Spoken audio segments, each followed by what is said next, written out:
Welcome back. आज हम कल के टॉपिक को कंटिन्यू करते हैं जिसमें हम डिस्कस कर रहे थे मोनोसेक्राइड के बारे में, फिशर एंड हॉवर्ड प्रोजेक्शन। देखते हैं ये है क्या बेटा। फिशर एंड हॉवर्ड प्रोजेक्शन असल में किसी भी बायोमोलिक्यूल्स के स्ट्रक्चर्स को प्रोजेक्ट और प्रेजेंट करने का मॉडल्स होते हैं। अब इसमें दो मॉडल्स हैं, मेथड्स हैं, फिशर और हॉवर्ड। दोनों क्या है बेटा? पहला मॉडल है फिशर प्रोजेक्शन। इसको बेटा किसने पेश किया है? ये हमारे जर्मन केमिस्ट हैं एमएल फिशर, इन्होंने ये मॉडल पेश किया है। और ये क्या कहते हैं? ये कहते हैं कि जी हम कार्बोहाइड्रेट्स का स्ट्रक्चर रिप्रेजेंट करेंगे ओपन चेन फॉर्म में। यानी अगर आप किसी भी कार्बोहाइड्रेट का ओपन चेन स्ट्रक्चर रिप्रेजेंट करते हैं तो वो कहलाती है फिशर प्रोजेक्शन।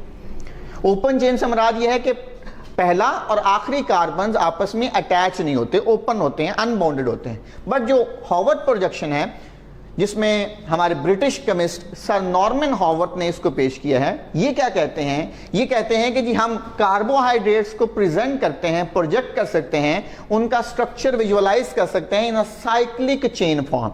साइक्लिक चेन्स में जो आपके मॉलिक्यूल्स होते हैं इनमें फर्स्ट और टर्मिनल जो कार्बन होते हैं वो कनेक्टेड होते हैं और जुड़े होते हैं। अब हम देखते हैं इसको एग्जांपल्स के साथ। तो आप देखें कि हमारे पास डी ग्लूकोज मॉलिक्यूल है, इसमें ये carbon number 1 and so on the last carbon, इसमें पहली और आखिरी कार्बन अटैच नहीं है और ये एक ओपन चेन मॉलिक्यूल है, इसलिए हम इस प्रोजेक्शन को कहेंगे फिशर प्रोजेक्शन। ऐसे बेटा आप देख रहे हैं डी फ्रुक्टोज जिसमें पहली कार्बन और आखिरी कार्बन भी अटैच नहीं है, तो ये भी कौन सी बेटा प्रोजेक्शन है? फिशर प्रोजेक्शन है। ठीक है बेटा। अब हम बात करते हैं हॉवर्ड प्रोजेक्शन की। तो फिशर प्रोजेक्शन को हॉवर्ड प्रोजेक्शन में चेंज करने के दौरान हमारे जो ओपन चेन मॉलिक्यूल्स होते हैं वो रिंग स्ट्रक्चर या साइक्लिक स्ट्रक्चर्स अटेन करते हैं। ये किस तरह से होता है बेटा? इसमें जो रिंग स्ट्रक्चर्स की फॉर्मेशन है उसमें हमारे पास जो ओपन चेन मॉलिक्यूल होता है इसकी सेकेंड लास्ट कार्बन, यानी अगर हमारे पास ग्लूफ्रुक्टोज है तो इसकी सेकेंड लास्ट कार्बन, पांचवी कार्बन है, यहां पे मौजूद जो हाइड्रोक्सिल ग्रुप है, ठीक है, ये हमारी फिफ्थ कार्बन है एंड ऊपर हमारे पास यहाँ पे 6 कार्बन है। तो पांचवी कार्बन पे मौजूद हाइड्रोक्सिल ग्रुप का ऑक्सीजन एटम जो है वो अटैक करता है डबल बॉन्डेड कार्बन के ऊपर, और इसके रिजल्ट में क्या होता है? यहाँ पे जो डबल बॉन्ड होता है वो ब्रेक हो जाता है और आप देख सकते हैं कि आपकी पांचवी और दूसरी कार्बन जो है वो आपस में कनेक्ट हो जाती है। और जब ये कनेक्ट होती है इस तरह से हमारे पास जो है वो रिंग स्ट्रक्चर और साइक्लिक स्ट्रक्चर्स अपीयर होते हैं। ठीक है बेटा जी। अच्छा, नेक्स्ट बेटा हमारे पास है मोनोसेक्राइड में ये जो रिंग स्ट्रक्चर्स होते हैं ये कब अपीयर होते हैं, ये साइक्लिक स्ट्रक्चर्स कब अपीयर होते हैं? तो ये अपीयर होते हैं बेटा जब मोनोसेक्राइड को हम वाटर में डिसॉल्व कर देते हैं, हम इनको पानी में ऐड करते हैं, तो ये मोनोसेक्राइड जो ओपन चेन वाले होते हैं ये आपस में कनेक्ट होकर रिंग स्ट्रक्चर्स बनाते हैं। अब मोनोसेक्राइड के जो रिंग स्ट्रक्चर्स होते हैं बेटा ये दो तरह के होते हैं। One type is furanose. Furanose क्या होते हैं बेटा? ऐसे रिंग स्ट्रक्चर जिसमें 5 कॉर्नर्स हों, ऐसा रिंग स्ट्रक्चर जिसके 5 कॉर्नर्स हों। और इस 5 कॉर्नर्स में क्या क्या हो सकते हैं बेटा? इस 5 कॉर्नर में 4 कार्बन एटम होंगे और 1 ऑक्सीजन का एटम होगा। तो इन 4 और 1 जो है वो मिलकर 5 कॉर्नर जो रिंग बनेगी उसका नाम होगा फ्यूरानोज। ठीक है बेटा। अब इसमें जो ब्रिज बनता है, जो कनेक्शन होता है वो किस किस कार्बन के दरमियान में होता है? वो आपकी पहली और चौथी कार्बन के दरमियान में जो लिंक बनता है और उसके रिजल्ट में ये 5 रिंग वाली जो है वो कॉर्नर वाली रिंग बनती है।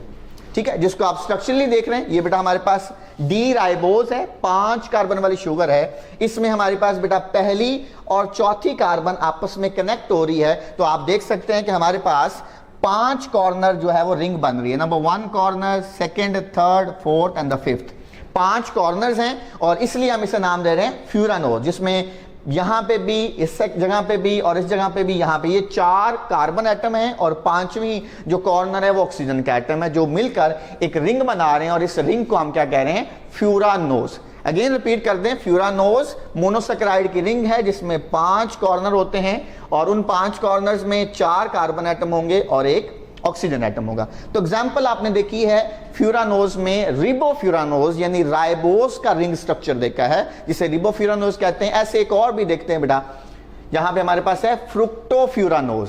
अब नाम से ही आपको आइडिया हो रहा है, फ्रुक्टो मतलब यहां शुगर कौन सी ली जा रही है? फ्रुक्टोज है। और फ्रुक्टोज का जो स्ट्रक्चर है, रिंग स्ट्रक्चर है, वो 5 कॉर्नर वाला है, इसलिए नाम बन गया फ्रुक्टोफ्यूरानोज।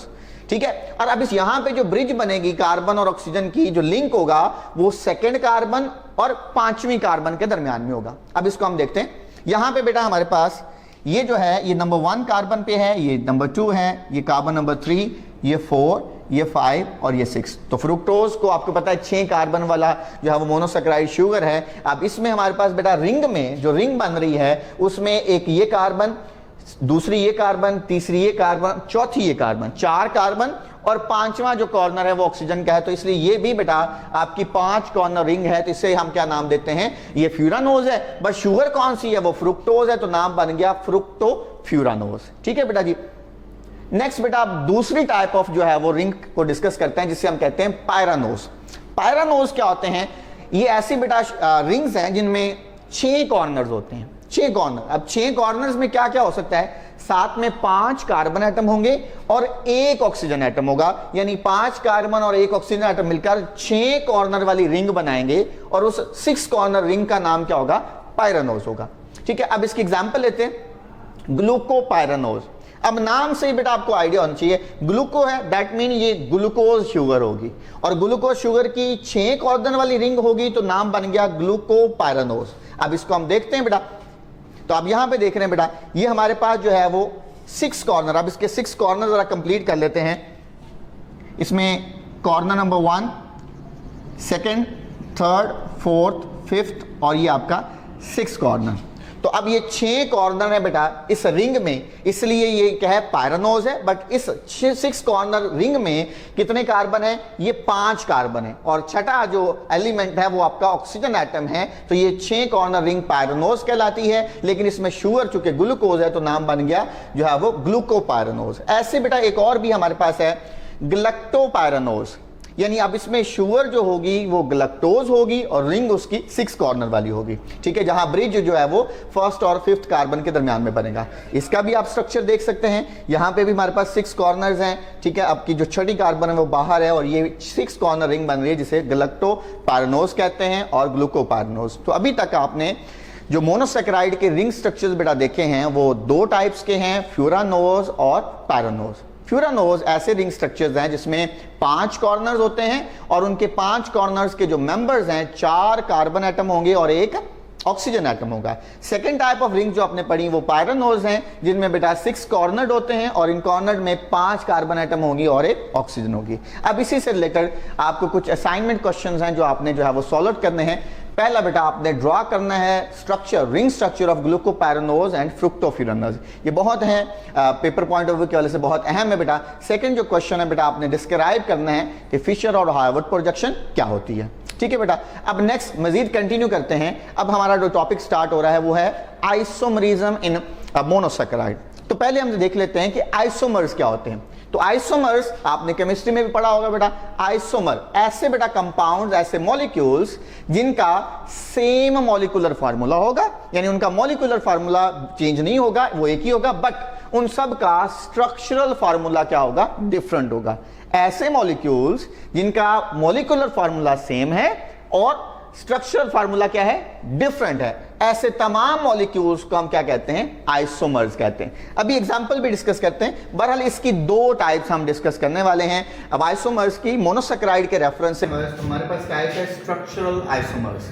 स्ट्रक्चरल आइसोमर्स क्या होते हैं, ऐसे isomers that differ in the structural arrangement of their atoms, यानी उनके एटम्स के अंदर जो है वो डिफरेंट अरेंजमेंट आती है, जिसमें बेटा हमने जो पहले डायग्राम में भी देखा है, जिसमें हमारे पास जो फंक्शनल ग्रुप होता है वो डिफरेंट कार्बन पे अटैच होता है, उसकी वजह से अराइज होते हैं। अब इसमें होता क्या है, एग्जांपल्स में अगर हम देखें, जैसे आपने यहाँ पे जो डायग्राम है इसमें देखा है कि ग्लूकोज और फ्रक्टोज में फर्क क्या आ रहा है, ये डबल बॉन्डेड कार्बन के साथ जो फंक्शनल ग्रुप है COO, ये जो है वो यहाँ पे पहली कार्बन के साथ अटैच है, बट इन फ्रुक्टोज ये सेकेंड कार्बन पे अटैच है। तो इसी को हम यहाँ पे डिस्क्राइब कर रहे हैं कि हमारे पास जो फ्रक्टोज के अंदर ये डबल बॉन्डेड जो ऑक्सीजन है ये कार्बन नंबर 2 पे अटैच है, बट ग्लूकोज के अंदर ये कार्बन नंबर 1 के साथ अटैच होते हैं। तो स्ट्रक्चरल आइसोमर्स ऐसे isomers that differ in the structural arrangement of their atoms, या हम ऐसे भी कह सकते हैं जिसमें फंक्शनल ग्रुप जो अटैच होते हैं वो डिफरेंट कार्बन पे अटैच होते हैं। ओके, अच्छा बेटा आप जरा इस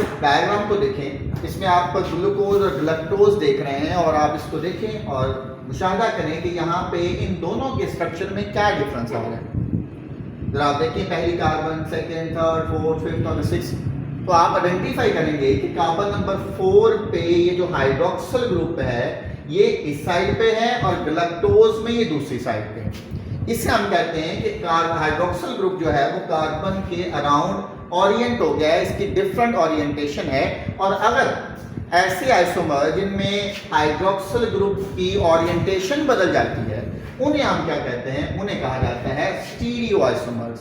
तो हम इसको डिफाइन करते हैं ऐसे isomer that have a different orientation of one hydroxyl group, यानी जिनके अंदर हाइड्रोक्सिल ग्रुप की सिर्फ ओरिएंटेशन बदलती है, उनका सीक्वेंस बदलता है। ओके, अच्छा अब इसमें अगर हम एग्जांपल में देखें, जैसे हमने पीछे देखा है कि यहाँ पे हमारे पास जो ग्लूकोज और गलैक्टोज है, फोर्थ कार्बन पे हाइड्रोक्सिल ग्रुप की ओरिएंटेशन चेंज हो रही है। तो सेम हमने मेंशन कर दिया कि हमारे पास जो हाइड्रोक्सिल ग्रुप है गलैक्टोज के अंदर वो डिफरेंट रोटेशन रखते हैं ग्लूकोज और गलैक्टोज के अंदर from the carbon number 4। Okay, अब यहाँ पे हमने सेम इसको डिस्क्राइब कर दिया कि ग्लूकोज और गलैक्टोज में चौथी कार्बन पे रोटेशन आ रही है और हाइड्रोक्सिल ग्रुप की रोटेशन की वजह से जो आइसोमर बनते हैं उन्हें हम स्टीरियो आइसोमर्स कहते हैं। ओके बेटा जी, नेक्स्ट अगर आप देखें आपके सामने दो मॉलिक्यूल्स हैं, इनमें क्या डिफरेंस आपको नजर आते हैं स्ट्रक्चरली। बेटा ये दोनों जो है वो एक ग्लूकोज मॉलिक्यूल है, दोनों ऑलमोस्ट ग्लूकोज मॉलिक्यूल्स हैं, दोनों में क्या फर्क आ रहा है। तो आप जब मुशाहदा करेंगे तो आपको आइडिया होगा कि इस कार्बन पे हाइड्रोक्सिल ग्रुप की पोजीशन नीचे है, बट इस ग्लूकोज मॉलिक्यूल में हाइड्रोक्सिल ग्रुप की पोजीशन ऊपर है। इन्हें क्या कहा जाता है, ये भी बेटा आपकी आइसोमर है, बट इस टाइप ऑफ आइसोमर्स को हम कहते हैं एनोमर्स।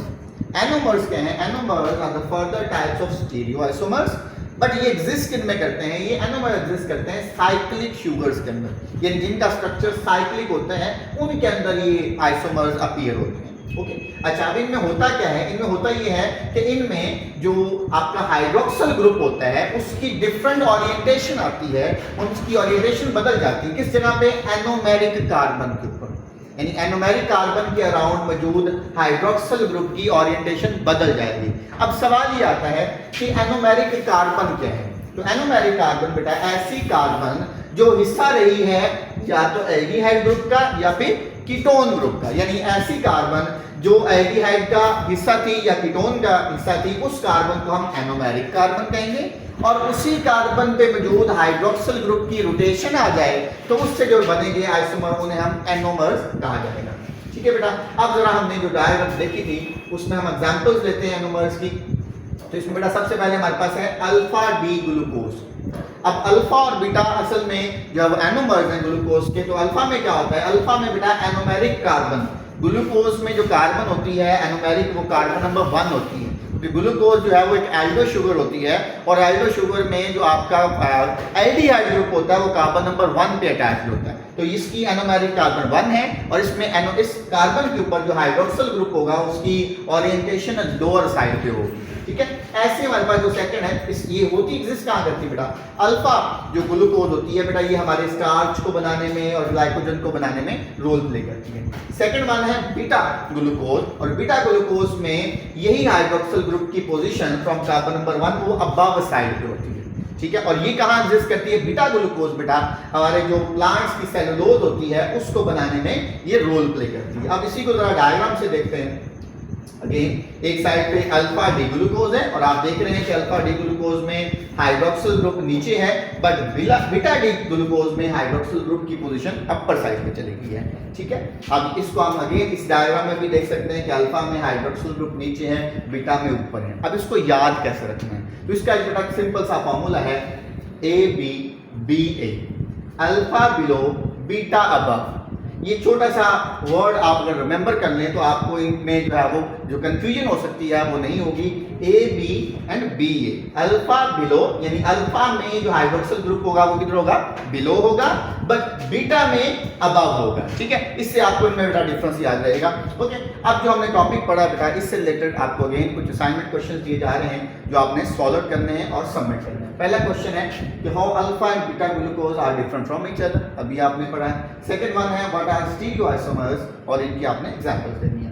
थर्ड है व्हाट आर आर्टिफिशियल स्वीटनर्स। ये बहुत अहम क्वेश्चन है और ये आपने लाजमी इसको जो है वो सर्च आउट करना है। कल हम इसको आपको आंसर भी करेंगे कि आपने इसको क्या आइडेंटिफाई किया और हम आपको ये क्वेश्चन देने के पीछे हमारी वजह क्या थी, हमने ये आपको क्वेश्चन क्यों दिया है कि आर्टिफिशियल स्वीटनर्स क्या होते हैं। और ये डायबिटिक लोगों के लिए बड़ा ही हेल्पफुल होता है कि वो स्वीटनर यूज़ करते हैं, ये शुगर यूज़ करते हैं, जिसकी वजह से उनको टेस्ट तो मिलता है मीठा, लेकिन उनके अंदर कैलोरीज नहीं मिलती, उनकी डायबिटीज या ग्लूकोज लेवल राइज नहीं करता। ठीक है बेटा, तो आज के टॉपिक के लिए हमारे पास यहाँ तक, हम इसको क्लोज करते हैं। आपने इसको बेटा अच्छे से स्टडी आउट करना है और अपनी जो असाइनमेंट है उसको सॉल्व करना है। मिलते हैं नेक्स्ट लेक्चर में। टिल दैट अल्लाह हाफिज़।